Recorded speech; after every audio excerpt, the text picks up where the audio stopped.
good morning, and welcome to a day in the life of a digital nomad in Lima, Peru. That was a bit anticlimactic. I swear the city's actually gorgeous. It's just very early right now, so it's darker than a goth girl's wardrobe. Scenery isn't the best from this spot. I'll come down here so we can get a slightly better view of the city. But I'll show you the skyline from my apartment where it's a nasty spot. Also, let me keep my voice down because a lot of people are gonna be sleeping. It's about 4:30 a.m. this beautiful Saturday morning in Miraflores, which is one of the best neighborhoods in Lima for many reasons, safety, walkability, but also because it has a popping nightlife. Trust me, right now, there are thousands of people right under us who are still enjoying their Friday night. They're mostly all around Parque Kennedy and Berlin Street, enjoying late night food and drinks and chasing hits of dopamine like a Democrat chases government checks. But we're not like those voters. We're built different. We are in a season of work. This is grind mode. This is peak hustle, culture, autistic monk mode right here. So on my workstation, I'm all set and ready to go. We got the water bottle prepped, the AirPod Maxes, the red light mask, the earplugs. I'm gonna take a quick piss and we're gonna hit this 90-minute deep work session running.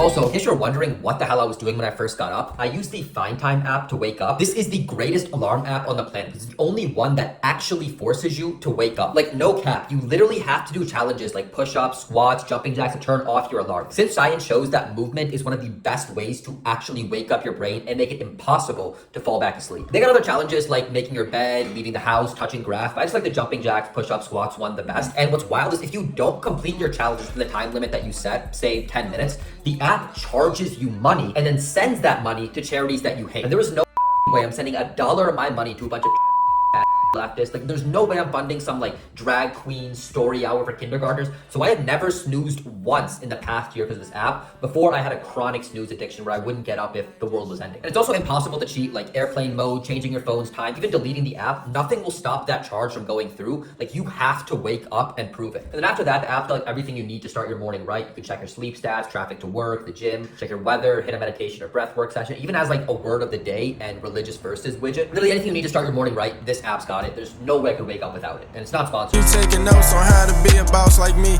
I don't blame you. Feel like Golden State in 2016.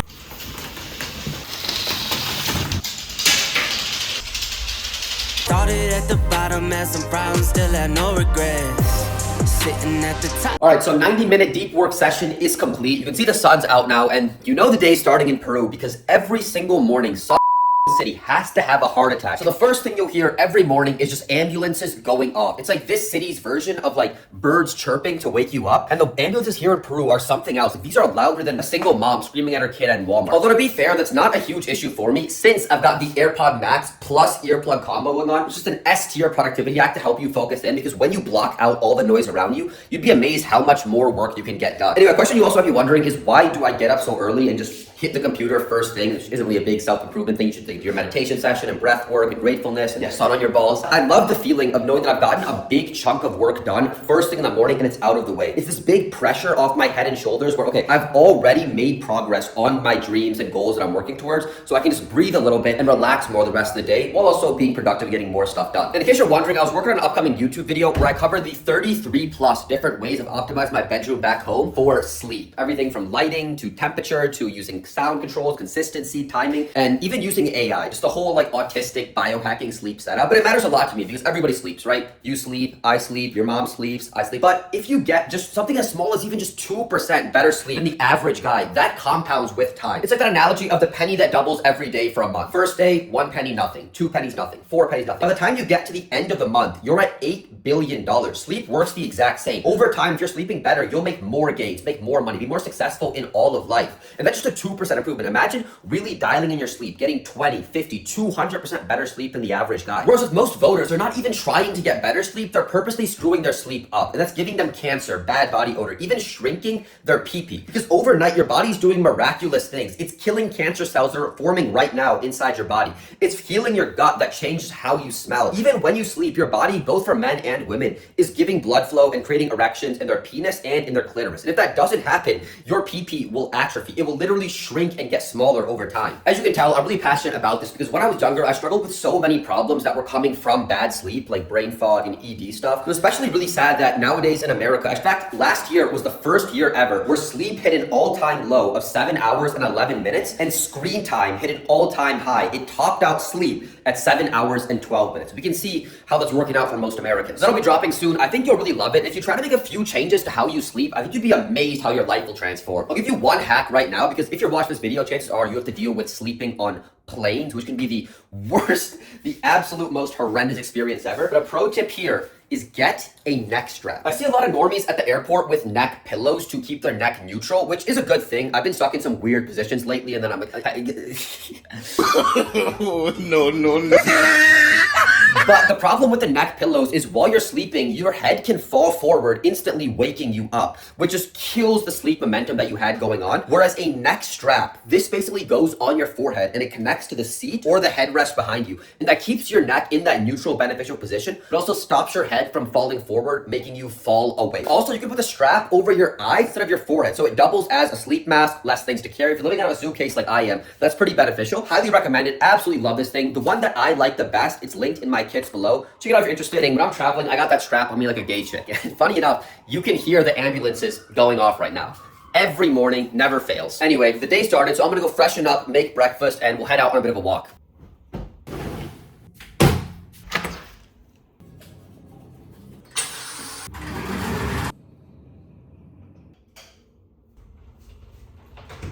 All right, you already know what it is. We got the morning special today, just like every day, 10 eggs raw. I found out about this hack from watching a porn star. Cut that part out. Let me start over. So I was following this influencer, Sterling Cooper, who used to work in the porn industry and is now this sort of self-improvement men's guy guru. He gives advice on how to be good in the bedroom, which I know is like super cringe, but when you're 18 in college, you've never been on a real date before, you've kissed one girl before, he's like the best resource you got. Better than these like limbos telling you, ask for consent to hold a girl's hand. Just hear me out. So he posted a video on what he eats in a day. And around that time, I'm like, that's interesting. I'm learning to optimize my diet. Let's check it out. And I saw he made this protein smoothie where he threw in some milk, some vanilla protein powder, but then he also cracked 2 raw eggs into a blender and then just swallowed that thing whole. I'm like, wait, you can do that? And then my head thought back to those like old school bodybuilding videos and bodybuilding movies where you'd see guys swallow eggs whole. And I'm like, wait a second, this could be legit. We could be onto something here because eggs are an incredibly healthy, nutrient-dense food. If I swallow them whole, it takes me less than 5 seconds to down one. And I don't have to worry about cooking, cleaning, mess, any of that. So I checked online and it's actually perfectly safe. Like in the US, eggs are pasteurized, and I went to the kitchen and I tried swallowing one whole. Of course, it tasted a bit weird at first. The texture is a bit like slimy and hits your gag reflex, but then I started having one every day, then 2, then 4, then 6, 8, and now I've had 10 raw eggs every single morning, every day for the last 3 years. Done in like 10 different countries. It's just my go-to breakfast. Now, of course, some people just lose their minds when I tell them this. Like, oh, there could be salmonella and the cholesterol in your heart, and those people look like this. It's actually crazy to me how people can eat Big Macs and drink Taco Bell Baja Blast. Like, those things have like 100 times the recommended sugar limit for humans. People have it with no shame. Nobody bats an eye. But the second you tell somebody you eat a bunch of eggs, like, oh, they all just lose their mind. They become triple board certified doctors all of a sudden. But I bet you think about it, like, who is the average person nowadays gets upset about stuff like this? He's obese, he's single, on antidepressants, spends 7 hours a day on TikTok, has pronouns in his bio, hates capitalism. So they think let them think I'm weird. You know what? I'm different. I'm weird. I'm odd. Because if you want to be successful in the modern world, like, people should 100% think you're weird. And I'm glad to be in that group. No errors, baby, it's a new era. I wake up early feeling rich like I'm Kesha. I get to the paper, boy.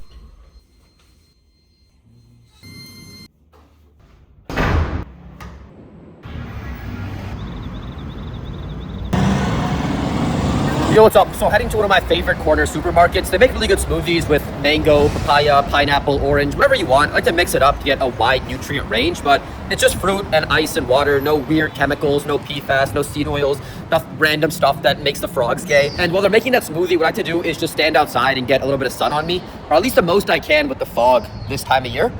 And just say 10 things that I'm grateful for, and that's about it. Maybe I'll cold approach a cute Peruvian, I don't know, these Peruvian girls are, how do I say this nicely? They're not very easy on the eyes, but maybe a Venezuelan chick will walk by. I mean, they got a good reason to be in their own country right now. Which actually, so funny story, Lima has an insane amount of Venezuelans living here. And I was talking to a girl I was dating saying, I really want to visit Venezuela. It's a really cool place, but the US State Department just does not recommend it because there's a very high risk that as a US citizen, you will get kidnapped, maybe tortured, and held for ransom. Because it's a lot of money to those people to have to have a socialist government in charge and everything turns to shit.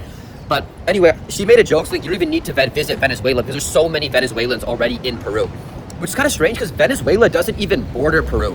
From what I understand, like Venezuelans cross 1 or 2 countries to get to Peru because they have that whole like, you know, we don't deport people, soft on deportations and crime. The same way like a lot of blue states in the US have with illegals that come in. Wild. It feels like another blurred out party, another wasted youth.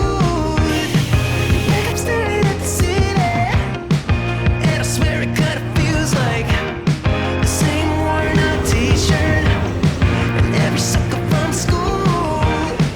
But you never ever seen yet, and I swear it kinda feels like deja vu.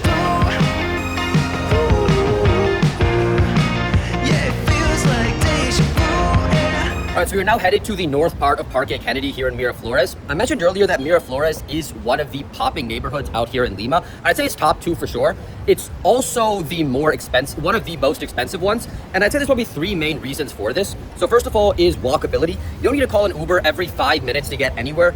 Cafes, gyms, restaurants, anything else you could really think of, it's all pretty close by. The second reason is safety. You know, I might look like a tough guy, but I don't like playing games with my life. And I don't want to have to wear this like, you know, like, don't F with me, you're not about that life, I'm about that life, even though like I'm not really about that life. Underrated not having to have your guard up all the time. Generally, I feel quite safe walking the streets here, especially when it comes to any sort of like major crimes and most like minor stuff where it comes to pickpocketing or having to worry about your phone being stolen if you put it down for like a couple of minutes to film some B-roll. And lastly, there's a lot of foreigners here. I've met a ton of people from the United States, England, Australia, Germany. Can't go anywhere in the world without tripping over Germans. And there are other smaller benefits to Miraflores as well. It's close to the ocean. There's an insane food scene here. So I used to always roll my eyes when I heard people say, if you watch like any review video of any city in the world, everyone always tells you, okay, eat food here. The food's amazing. Food. But like, how much food can you eat? You can only have 3 meals a day. How different is the food anywhere you go in the world? But I will say Miraflores is built different. It does have a very notable food scene. There are a handful of restaurants that are on the New York Times top 50 list that are here. And additionally, some ones that have Michelin stars. Haven't been to any of those ones yet. Soon, inshallah. But in general, you can tell this place is pretty incredible when it comes to food. You're not gonna miss out on anything. Anyway, right now I'm headed to the center of the park. I'm gonna say what's up to my boy Mustafa in there. If you come to Lima, which I hope you do, he is the gray Persian cat that is always, every day, sitting right in front of the bull statue. It's usually just right next to the painter that's there. So we'll catch up with him for a minute, give him some cuddles and pets, and then I'm gonna hit a meditation and breathwork session. Came from the bottom, I handle the weight. Now when I talk, they record a phrase. I'm in that mode and I'm stuck in that phase.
So I'm hitting this breathwork meditation session in the app. You might be wondering why the hell there's so many cats, literally hundreds in this park. I did a bike tour when I first got here, which I highly recommend. If you're traveling to a new city, instead of doing like the regular tour when you hop on a bus or a car, just do one on the bike. It's a lot more fun and pleasant, gives you a little bit of an energetic, happier mood. Plus, there's gonna be no fat people for obvious reasons. But anyway, the story goes there was a priest who was assigned to work in one of the churches right next to the park. And the church had been pretty run down, broken in, and there were a ton of stray cats living inside. However, when the priest was fixing up the church, he realized he actually had like a very bad, I'm talking life-ending cat allergy. So he just kicked all the cats out of the church. But, you know, he's like a bad guy for doing that. Priests don't exactly have the best PR with the public, and especially when it comes to, you know, tiny creatures. So he built a bunch of these tiny miniature houses for the cats near the park. You know, at the time, there was this huge, I'm talking massive rat infestation all around the park because of all the restaurants nearby. People had tried poison and traps, but nothing was working until the cats showed up. They got the job done. They got it done fast. So people started to really love them. And as that cat population grew, people started bringing their own cats to the park. They started building more of these tiny houses for them, and the cat colony grew faster and faster. And now there's multiple charities that work to feed the cats, neuter them, help them find a new home, which sounds like a good life, honestly. Imagine getting free housing, free food, constant love and attention all day from strangers. Even though there's really nothing that special or remarkable around you, I mean, it's gotta be like every socialist dream. So because of that, around 20 years ago, there were thousands. I'm talking like 10 times what you see now as many cats in the park. It's dwindled down a bit. They've helped find the cats new homes, stop the population from growing out of control. But the cat culture definitely lives on. You'll even find quite a few of these like cat cafes all around the park where you can spend time with the cat and see if you'd like to adopt them or just play with them to have some fun. And you can tell the cats have been here for a very long time and are very well taken care of because they're totally fine with strangers coming up to them all the time, petting them, cuddling with them. And now that I'm saying it, I don't think I've ever even seen a single cat get into a fight with another cat or even the dogs will bring to the park.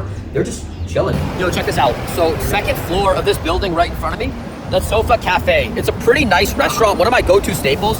They have like a more healthy dish that I like, which is steak with a mushroom sauce and then mashed potatoes on the side. Like, don't ask me what's in the sauce, but overall, pretty solid if you're on an animal-based diet and you get some carbs in as well. Anyway, having a pretty good morning so far. We got that Huberman sunlight in the eyes. We got that mango, pineapple, papaya, orange smoothie, which fun fact for you, if you eat eggs and you eat oranges, you get every single nutrients, every single one in existence. So I always like to make sure that both are in my diet. And then besides that, we knocked out the meditation, the breath work, the gratefulness. We got our hot girl walk in. Like, we're on a kill streak so far today. It's gonna be a good day for sure. I'm a big believer in the mantra, like if you win the morning, you win the day. That's why I love that Find Time app so much, because I know for a fact if I had snoozed first thing, it would just cascaded to more and more L's throughout the day. I wouldn't have started strong and that momentum to really push me forward. Also, don't forget about our 90-minute deep work session. That was a big W to start off the day as well. Right now, the plan is I'm gonna head back to my apartment, but I'm gonna stop to grab a couple of grocery staples and also grab a pre-workout at the supplement store right around the corner. I know I did just lecture you guys on how important sleep is and being well rested, but so like last night I was planning on going to bed early, be well rested, be prepared for this day of filming and look good and deep loaded for the camera. There was this cute cat I've been talking to here and you know, she's got the pretty face, the wide childbearing hips, and I ended up staying up later than I would have liked reading the Bible. I was gonna scrap this video and film it on a different day when things were lined up better, but I'm like, screw it, today in the life video, and in a fair amount of days, like things happen. Sometimes you have to just adapt and be on the fly, and you gotta keep rolling. That's just showbiz, baby.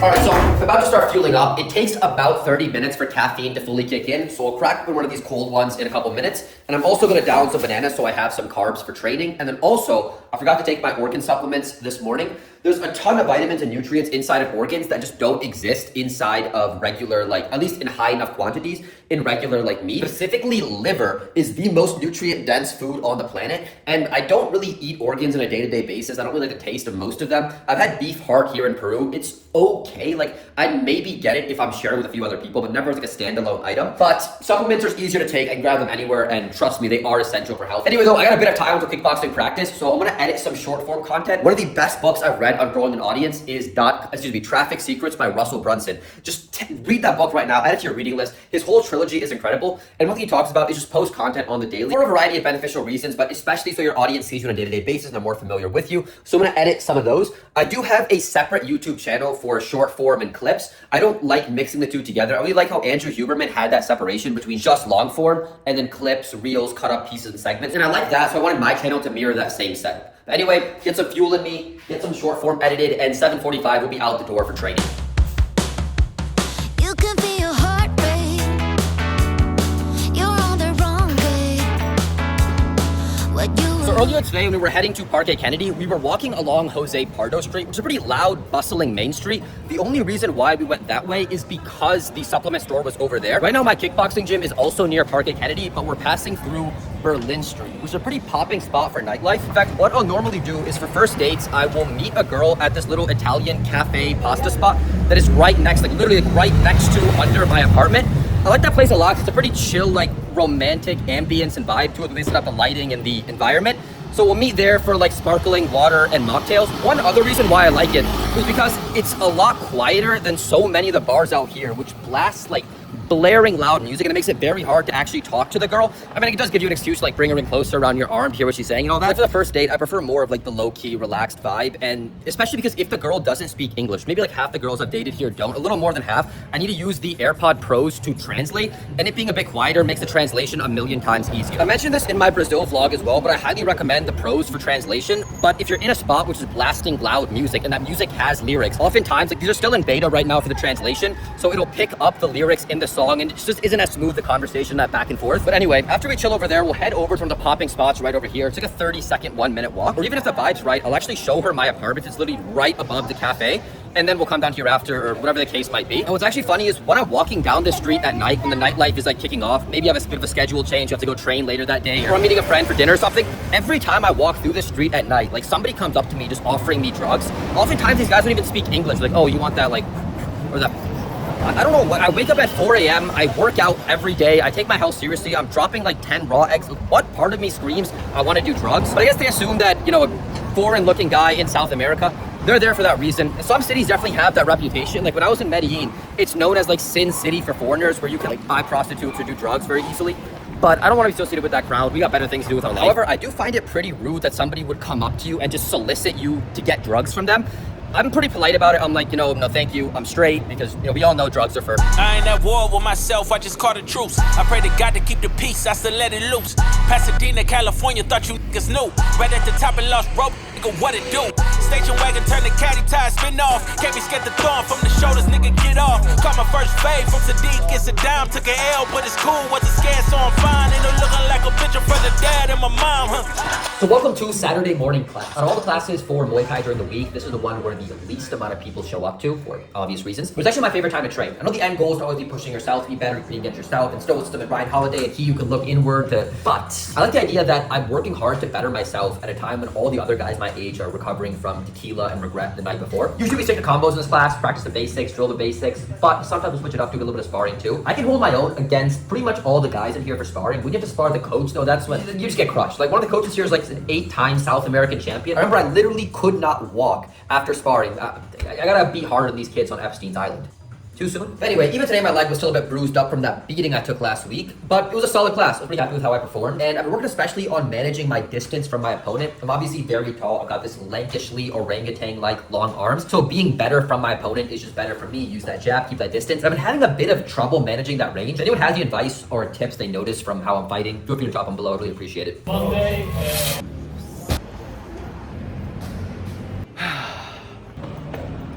Alright, so Muay Thai training session complete. I thought I'd feel like crap from the lack of sleep, but the caffeine actually came in clutch and saved me. Also, fun fact, I remember reading that caffeine doesn't just make you feel less tired by latching on to your adenosine receptors. Basically, these things in your body that tell yourself how sleepy you should be based on the last time that you fell asleep. But caffeine also decreases your perceived exertion amount. Basically, what that means is your body's able to push this hard while only thinking it's pushing this hard. It's actually pretty crazy what this drug can do. Insane, really. Now, normally, right after practice, I'll head over to this...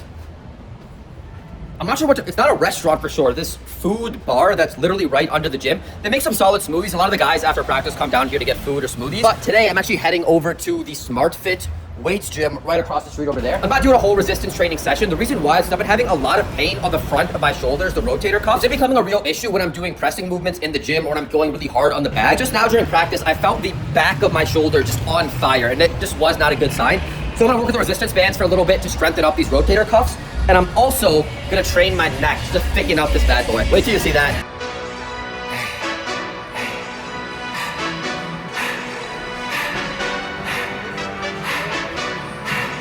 Hey, cut off the lights. Cut off the lights. Yeah, I perform better at night.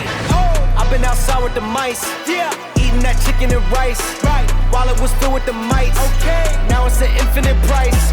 If they wasn't living your life, then they... So one of my favorite things to do when I first start living abroad is to gym hop, where for the first week in whatever city that I'm in, I will try out a different gym every single day of the week to see which place that I like the best. I hit the gym every morning, either weights or kickboxing, jiu-jitsu, whatever's available. So the place I go to matters a lot to me. Being a place where you have lots of natural light, it's more spacious, cuter cats, better equipment, cleaner, it all makes a huge difference. I know you can see photos on Google Maps, but sometimes like, you know, they be using those wide angle cameras, they got the lighting fixed up, there's some Photoshop, like sometimes those Google Maps pics, like they lie harder than girls' Hinges profiles, which, I mean, that's a tall default bar to even pass in the first. Lucky for me though, Miraflores is loaded with gyms, the most compared to any neighborhood in Lima, and just way more than what I was expecting. I mean, they got a gym on every corner, like we got a Starbucks in the US. So I checked out a bunch of them, especially a few of the smart fits, and they're all solid. I have no like major complaints, to be honest, no bad experiences, but I actually like this one the best. This is Smart Fit Benavides for all the reasons I mentioned above. I've gone out with quite a few cute cats I met from here. I'll have this gym linked in my guide to Lima below. So I heard about neck training about 7 years ago, back when I was in high school, which I feel very old saying that, but that time period, 2019, this was before Looks Maximum was a thing. This was before TikTok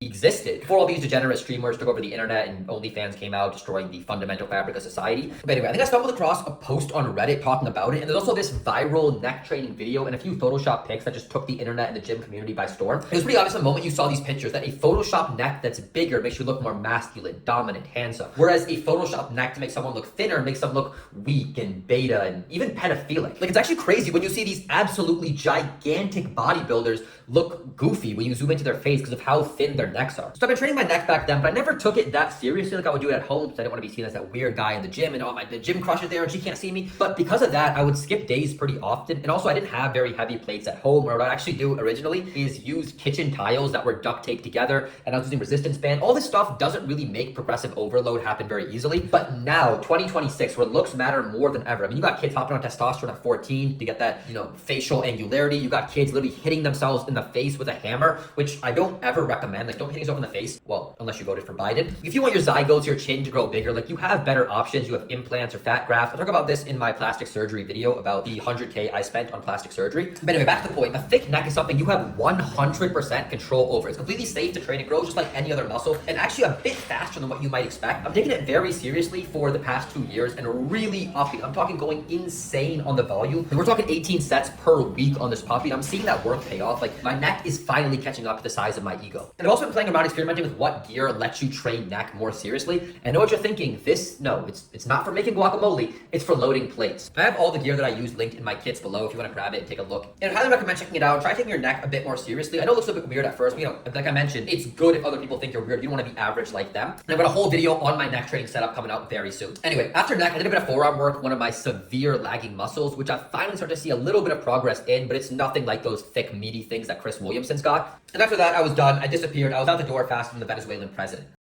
Too soon?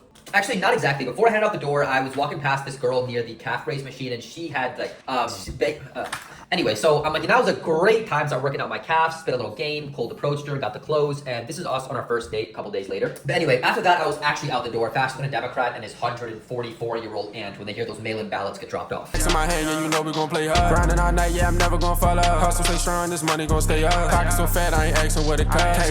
And I know I said earlier that, Peruvian girls are not the easiest on the eyes. I've traveled South America, and it's definitely hard to say, like, which country has the most attractive girls. Colombia's up there, Brazil's up there, but for sure, Peru is at the bottom of the list in terms of attractiveness. Now, don't let that be, like, a deciding factor to not come, because obviously Lima is a very international city. Most of the girls I've dated are Venezuelan or a mix of something else, and I actually found out this girl is half or mostly Argentinian. I'll talk about this more in my upcoming video about Lima, but they just have a handful of features, which also are very common in Chinese people. I'll talk about this connection later on, but they're very kind and hospitable. I'll leave it at that. All right, boys, workout complete. Now, after kickboxing and weights, like, my stomach's screaming louder than those Peruvian ambulances at 6 a.m. So the plan is that instead of grabbing a smoothie, I'm gonna stop by this Peruvian Chipotle place. It's pretty close by, and stack up on a bowl with double beef, double cheese, guac, and a few other animal-based staples. You know how it is. I also really like this place, Zeep. Not entirely sure how to pronounce it. Maybe someone can correct me.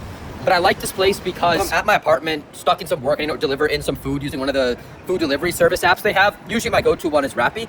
I can have a bowl in less than 20 minutes at my place. Like, when you go inside, those guys are hustling to make orders ASAP, which reminds me of home. When I leave the United States, like, especially coming to South America, people don't seem to have that, like, get things done fast, move kind of ASAP vibe. For example, I've had, like, some sandwiches or smoothies made at a few of these, like, gas station convenience store shops, and they take forever just to get moving with it. Whereas if you went to a convenience store or a bodega, like, they're on it ASAP. Small rant. But anyway, I'm gonna grab that and I'll probably go and eat it in the park. And I'm also moving into a new Airbnb today. So after I have my little mini-ish lunch, I'm gonna stop by, pick up the keys, and check out the new spot.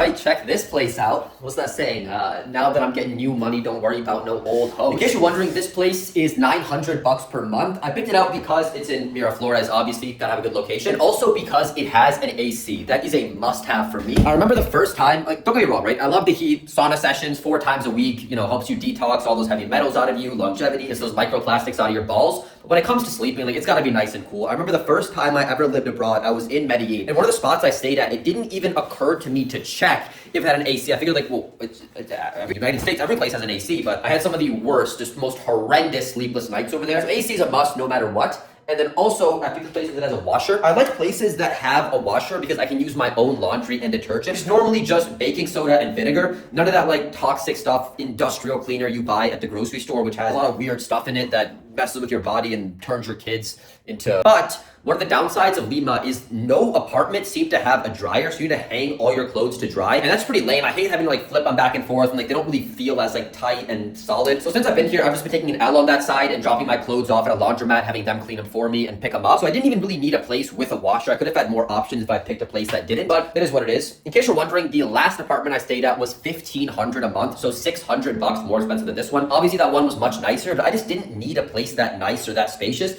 The only reason why I picked that spot was because I kind of planned this Lima trip last minute. It was one of the few spots that was open for an entire month and fit the kind of criteria that I had. So this place is a bit of a downgrade, but if I have a solid bed in a safe neighborhood and it's decent enough to bring a couple chicks back to, I'm happy. And then also one travel, not hack, but a pro tip I'd highly recommend. If you're gonna live multiple months in another country like I am, Airbnb hub. So you already get a discount for going month to month on Airbnb, and the discount is pretty sizable. But if I'm staying somewhere for 3 months, every month I'll stay at a different Airbnb. Even if you're in the same neighborhood, but you just shift over 7 or 8 streets, it makes a huge difference to what you see on a day-to-day basis. You get to experience a lot more of the neighborhood while your commute, walk to gym, coffee shop doesn't really change that much. And then also, if you're curious about what things cost in Lima, I'll cover all the expenses you need to know in my no bullshit guide, which will be dropping pretty soon. It's likely already on my channel by the time you're watching this vlog. But to cover some things we already did or bought so far, the 2 Ghost pre-workouts were $6. I pay about $60 per month for my weights membership at SmartFit. One location that's on like a 2-week basis, so $30 every 2 weeks. I also pay $133 for my Muay Thai membership. That's 3 times a week I can train. Additionally, I paid about $11 for that Peruvian Chipotle bowl at how do you pronounce that place? Jeep, whatever, you know what I'm talking about. And then for laundry service, which I'll drop my clothes off to in a little bit, I'll pay about $12 for that. So right off the bat, cheaper than the US, much cheaper than California, where half a sandwich and an orange juice will run you $38 plus tip. And they start the tip at like 20%, but it's not cheap. You are paying a premium to live in one of the best parts of the city. That's how it is. It's essential. Like, we have Western standards. Like, I see these videos where it's like how to live in Thailand for 50 cents a day. Like, what are we talking about here? Like, you're gonna live in the favelas in Thailand, favelas in South America, where it's, $30. Like, what are we talking about?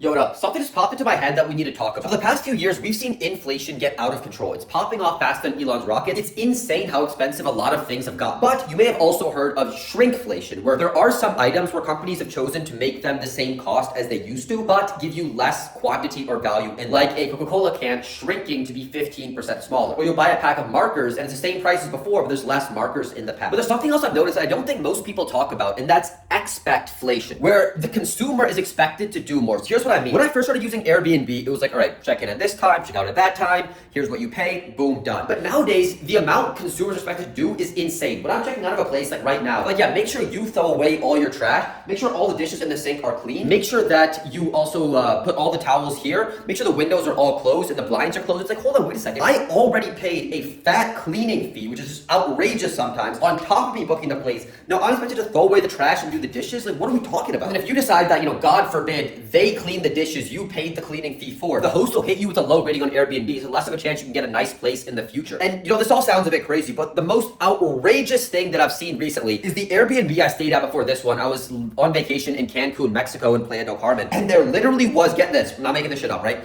There was a tip jar for the cleaning lady. Like, leave a tip for the clean, okay. I can't.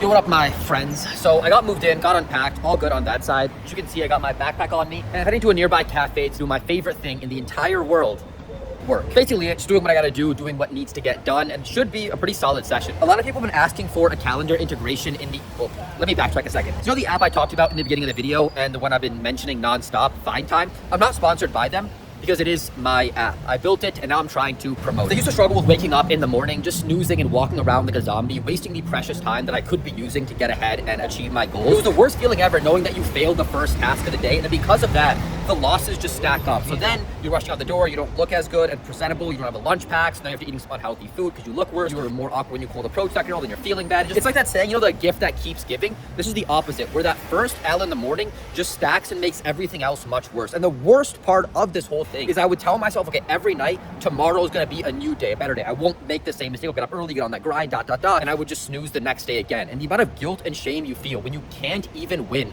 the first most basic task of the day. So I built the app because I truly believe it'll transform people's lives. Even if you don't struggle with snoozing, just the fact that it'll get you up much faster, wake your body and mind up, get you prepared for the day ahead, and give you everything you need to set up your day for success. And then also I obviously built the app because I'm a greedy, bloodthirsty, money-hungry capitalist that wants every penny I can get my hands on. But it's a win for me, a win for you. Like I was saying, people have been asking for a calendar integration where right after you complete your alarm first thing and you have the whole widget screen, you'll have one where you can see your tasks, events, what you got going on for today, tomorrow, this whole next week, all from the app without needing to. It'll sync directly with Google or Apple Calendar. Set it up once and you'll be good forever. And then on top of that, I'm also planning to add a global leaderboard where you can see who's actually woken up successfully, who's failed their alarms this week, this month, this year. And we'll be dishing out cash prizes to people in the top spots. So I'm really hyped for that. A lot of cool, awesome updates coming out soon. But if you're somebody who wants to be successful, you know how important the morning is, how a single snooze can just ruin your entire day, I'd highly recommend you check out the app. It'll transform your life, get you to the dream life you want much faster. It's also got a completely free 2-week trial if you want to check it out. I really believe it'll transform your life, and I'm actually like definitely 100% not biased at all. Anyway, let's get these updates added in here. Wanna feel alive, far from the same old streets of mud and concrete. Take me to weddings, hear heart pound.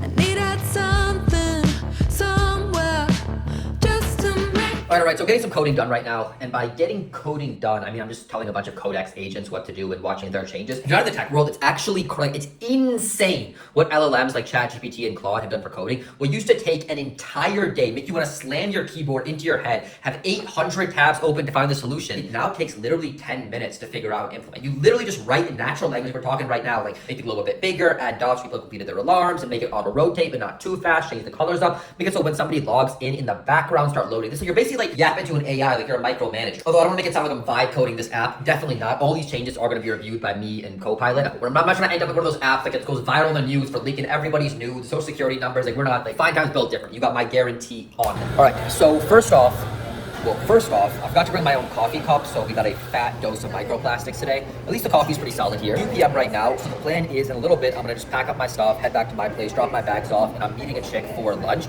We've actually decided on where we're going to go. One of the things you learn in business is never give somebody more than 5 options, otherwise they get overwhelmed, they're anxious, did I make the right decision, is they like gone somewhere else, or less happy with the choice that they made. And Lima being such a massive food capital, having so many food spots, it is quite overwhelming to decide where you actually want to eat. And actually this issue of having too many options, I think it relates a lot to the dating problems that Gen Z, my generation, has, because now it's something like 70 to 80% of people meet online. This is like viral graph that shows like how people meet, and over the past like 30 years, everything like church, work, friend groups is all gone down, and dating apps have skyrocketed up. And when you're meeting people on the internet, there's like an infinite amount of people you could connect with. So you're gonna be left with this buyer's remorse. But I could have swiped the next day and met somebody better, taller, more jacked, more charming, more humble. And that's a big reason why I think flaking's so high, the situationship dilemma is so high. You got this issue of like 60% now of marriages are ending in divorce, which doesn't even account the amount of people who stay married for religious, societal, whatever reasons, that are just stuck in unhappy marriages. Wait for another day, but just to close out this note, there is a really good book called The Book of Numbers, my boy Aaron Clary, aka Captain Capitalism, where he breaks down in statistics, with math, with facts, what is the probability that you meet a girl who is marriage quality based on like 8 key factors that every guy would agree with, and then also what are the odds that you are and stay happily married with her. The book is based on averages, and of course if you're watching my channel, like, we trying to be average, trying to be exceptional, and isn't even really that hard to not be average. Something like only 20% of people in the United States work out, and of that 20%, 80% of that is just walking. So if you go to the gym, forget about training hard, you're already in the 1%. And also the same way for money, like you make 100K a year, you're in the top 10% of income earners, and most of us try to make 100K a month. So don't let it kill your vibe. We're gonna be exceptional, we're gonna have the best life that we want, but it is roughly worth checking out. It's linked below in my greatest books ever reading. Anyway, back to our original problem of being overwhelmed on where to eat. I honestly just might let AI think for us. It does everything else in my life. And after lunch, I want to walk around the Malecón, which is this beautiful coastal pathway around Lima. One of the things that Lima is known for, we've got a ton of cool parks, a ton of fun stops, a lot of pop-in spots, and I think we'll have a pretty good time. What I'm especially hoping for is we can find a place that lets us rent bikes so we can bike around the Malecón, see a lot more, and it should be a vibe.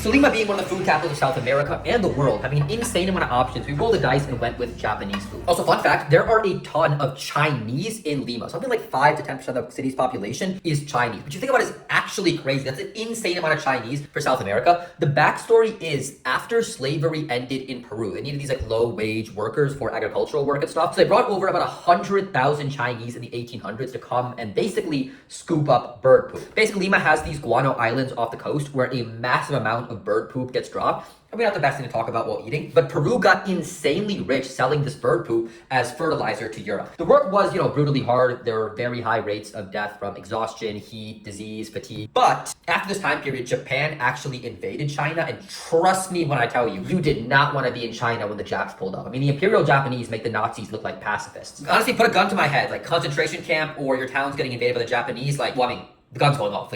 Both sound pretty awful, but fun fact, I actually remember that there are stories of Germans, like Nazis, who were in Japan while the Imperial Japanese were invading China, and these Nazis would cry seeing what the Japanese did. People talk about the Germans in World War II a lot, fair enough, it wasn't a parade, but the Japs were no joke. I mean, those were just ruthless.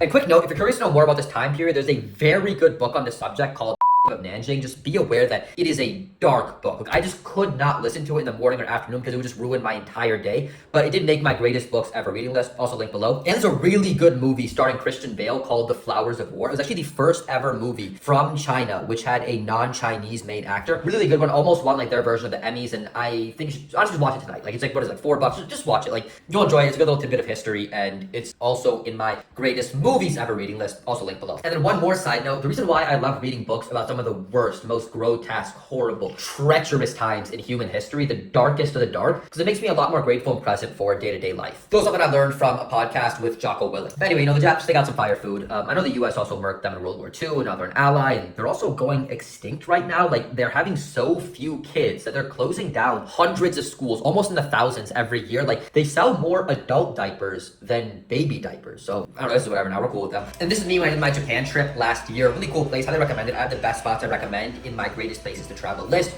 Also, alright, so feeling pretty good after lunch. I think we ate the perfect amount of food where you feel satiated, but not so much to where you just can't function. You're in a food coma and your brain is just turned off. The plan is right now we're walking down to the Malecón. I found a group of these competing tour agencies, 6 of them all in the same corner, and some of them have bike rentals listed as a service that they offer. So hopefully we'll see the ocean on 2 wheels, which should be dope. Some of my favorite things about Miraflores is how versatile this neighborhood is. You can go from a park with hundreds of cats to streets with just dozens of amazing restaurants to biking by the coastal Pacific Ocean. And you'll see tons of people working out when we're over there. A lot of people running, and there's also some outdoor gyms, which are super sick. I want to get a workout done over there, get some vitamin D on me. Yeah, we'll stop at a few cool lookout spots. Will people watch? Will people judge? And I guess I'll be your tour guide for showing you what's around that side of Lima. And I pray that it is temporarily. I've been lost for so long, but you make me feel. So first off, top of the Malecón is Parque Antonio Raimondi. This is actually the paragliding launch spot, and it's super cool watching people just fly right off the cliffs with the ocean under them. And you can catch a bunch of paragliders around the city if you're at a high enough point. What's really cool though is they have these paragliding cars, which run off the cliffs like in the cartoons. Me, I've paraglided, I've skydived, I've scuba dived, but I've not done that yet. So I want to cross it off my list before I leave Lima. Super sick spot, recommended. And a little bit under Parque Raimondi is another park, Parque de Amor, which, amor is love, Park of Love. And you got this iconic kiss statue with two people making out. And around that statue statues, a lot of these like beautiful colored mosaic. This spot is always 100% all the time packed with tourists. You got a couple of take photos. There's like random performers out and about. It's a poppin' spot for sure. They do also have a wall where you can sort of add a lock to symbolize your love with someone forever. Kind of like you see with those bridges in London. I'm not a big fan of that concept. To me, nothing lasts forever. Every marriage will end either in death or divorce. Everything we ever built as civilization, our whole planet will one day just eaten by the sun and disappear. Our species will one day change and not be the same. The sad reality is nothing is forever. Just like our bodies will one day turn to bone and dust and disappear, so will everything else we've ever witnessed, seen, and experienced and been a part of in our lives. Anyway, a lot of people don't have the same mindset as me, so the park is full of fences with these locks. So many that every couple of years, the city has to just cut off huge chunks of the fence and throw it all away. So I guess those locks are forever until the city comes with bulk cutters. Right after Parque de Amor, we biked a little bit south towards the entrance of Barranco, and there's the Larcomar here, which is this beautiful shopping mall, literally built into the edge of the cliff with some insane views, some poppin' food spots, nice little coffee terraces. This is actually my first time ever being here, and it really reminds me of that like house Tony Stark had in Iron Man that overlooked the cliffs. It's a sick spot for sure. We parked our bikes and we walked around to check it out. After exploring the mall, which again was a really cool spot, I see why so many people recommend it. We kept going south deeper into Barranco, which is a very like artsy and colorful neighborhood with its very unique art, cooler cafes, like a younger, more local vibe. Like it's for sure a neighborhood with its own like culture, and it's actually kind of cool how when you go from neighborhood to neighborhood, the vibe really changes a lot. When at least here in Lima, whereas the United States, like everything's all like concrete, steel, and glass. It looks the same basically anywhere you go. So that's a cool little something Lima's got going on. Nice little way to visually switch up the scenery. But after that, we basically biked over to the famous like Puente de los. So it turns out we can't actually cross the Bridge of Sighs right there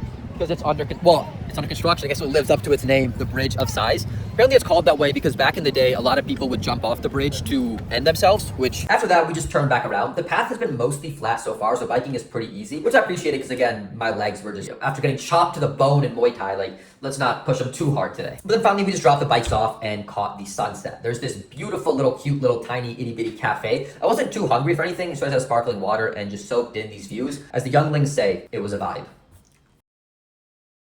Yo, what up, my G's? Just me now, and I've sort of just been chilling for a little bit, scrolling on social media, not in a degenerate TikTok brain type of way. I was following another key piece of advice I got from Russell Brunson, where you want to follow the 100 influencers, the Dream 100, who have an audience most similar to the one that you want to build. Follow them on all the social media sites, and for 15 minutes every day, just comment, post in their communities, comment on their posts, be active and engaged with them. The idea is that over time, they'll be more familiar with your name, or at least think that you're a bot with good taste, and in the future, they'll respond more positively to a collaboration request, interview, podcast, and also their audience who has a one similar to the one that you want to build. They'll see you pretty often, maybe check out your work, and you'll be able to grow as a creator, not by leeching off them, but kind of finding your position in where you stand amongst all these other creators before you. And besides that, just editing some short form for my app to get my name out there. Speaking of, I have been drinking the tap water in Lima for the past month, and I found out this week you're like not supposed to. Whoever's in the water here, I definitely have now. I know it looks kind of nasty. This is from all the creatine in there. And pro tip, get a glass of water, bro. You don't want any microplastics. This is the one that I like best. It's a half gallon. It's linked to my kits below if you're interested. But the night is still young. The plan is in a little bit over to Barranco to get dinner. It's not a steakhouse, I promise. I know the last 4 vlogs I did, it was just straight steakhouses. So nothing wrong with that. But don't let any vegan tell you that meat's bad for you and beef will kill you and the planet and all that. I eat over a pound of red meat every single day. I've done it for the past like 3-4 years now,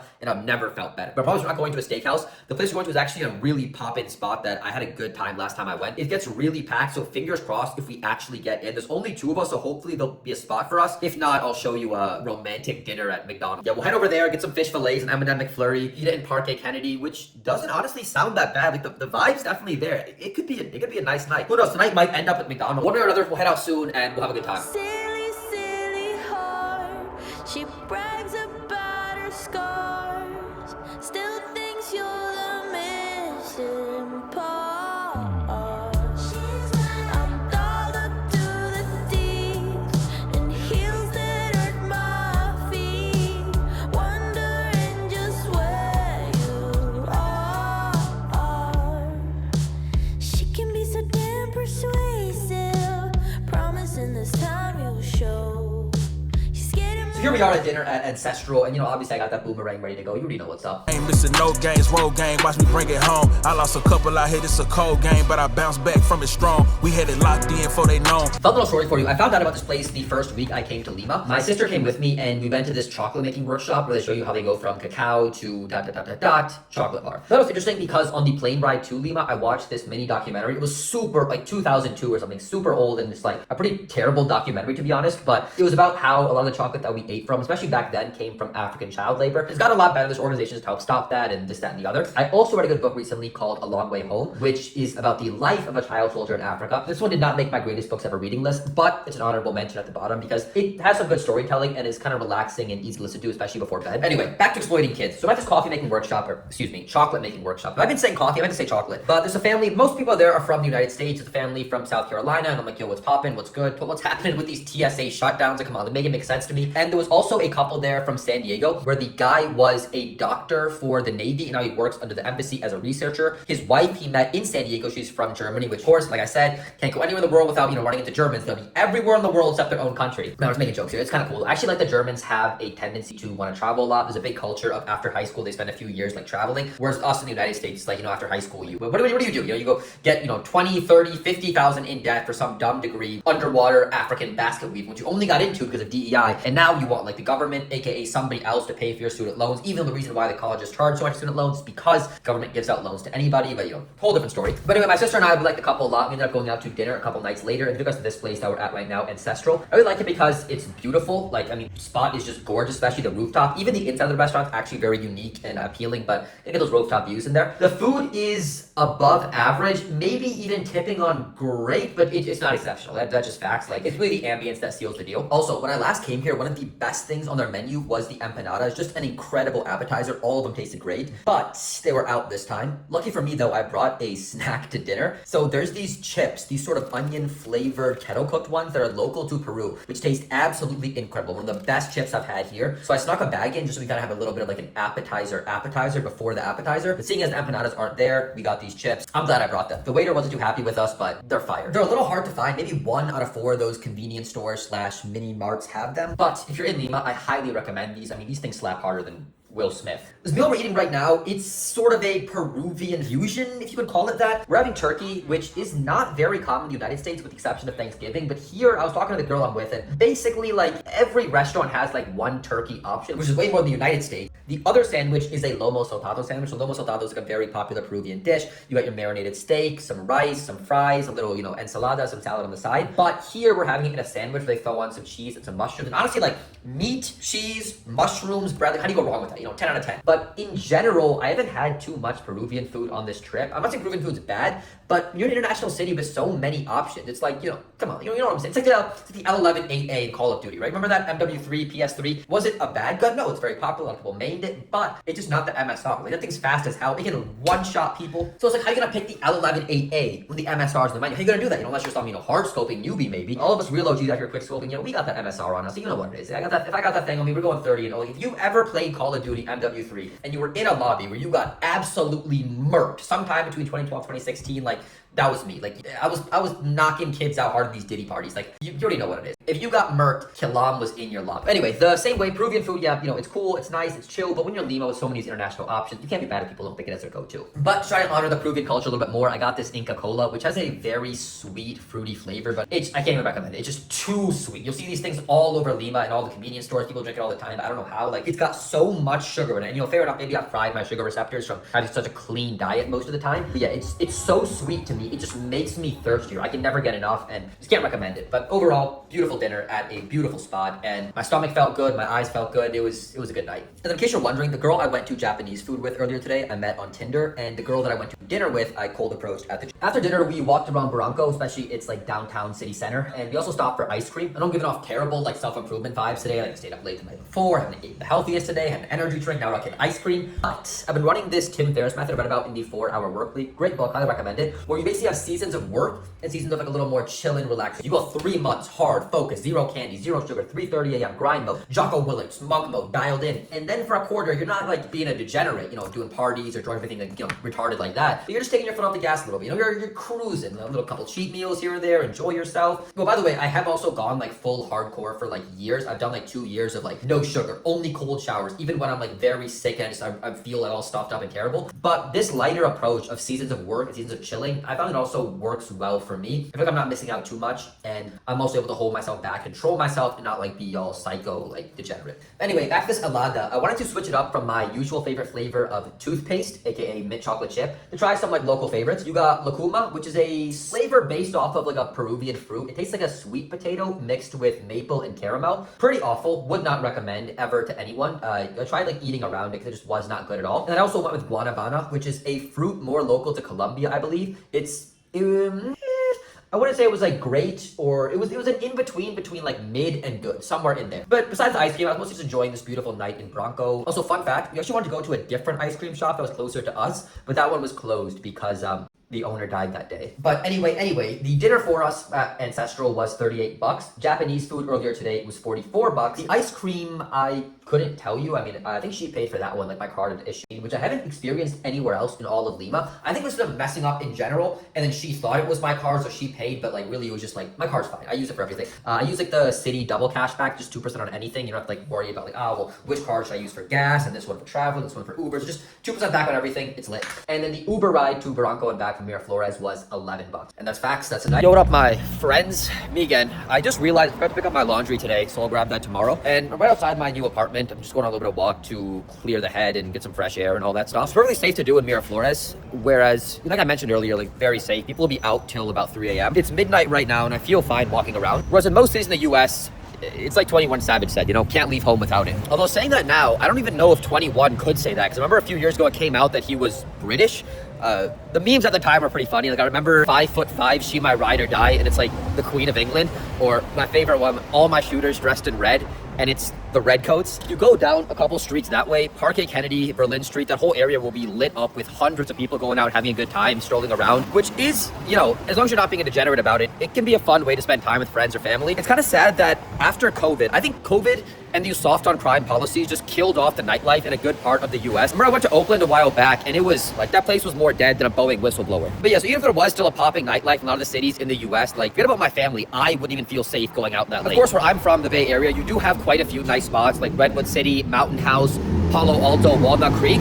But if you're talking like most of San Francisco, most of San Jose, like, missed you with that. And in fact, the more I've traveled around the world, it's really sad knowing that in the United States, like, the very people who fund these cities that we all live in, they don't even feel safe to spend time outdoors in them at night. It's crazy how I just considered that was normal, but now I'm like, no, we gotta hold ourselves to higher standards. Anyway, enough of me ranting. The plan is I'm gonna circle the block, head back in, do my skincare routine, tretinoid, beef tallow, a little bit of Volume-Fleens that I'm playing around with. I'll also do my peptide routine. I am on a cycle of GHKCU. That's the only one I feel safe taking right now because all of them, generally speaking, very limited human trials on their safety. If you're not so sure about what skincare and peptide routines you should be on or know anything about that, you kind of want to obviously look smack, look better because of the world that we're in. I have a completely free S-tier soft packing system that'll cover all this stuff in detail. No bullshit, no fluff, just what you need to know. I'm not affiliated with any brands, and honestly, the way I talk, I don't think most brands even want to be affiliated with me. It's just me helping you out. Although full transparency, I do have affiliate links, so if I recommend a product because I believe it's legit and you buy it, I do get a bit of a kickback, but like, come on, I'm not running a charity, you know, throw me some cheddar every now and then.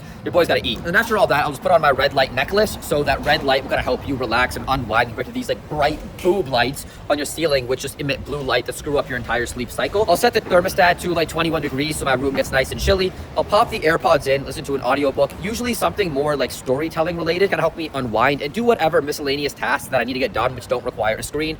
Maybe trim up the beard, do a little bit of cleaning up, prep my water bottle, whatever needs to be prepped for the next day. And then finally hop in bed, throw in my earplugs, put on my head harness, and thank God for the day. But that is a day in the life of a digital nomad in Lima, Peru. Obviously, this is the weekend, so able to do a lot more chilling and a lot less working.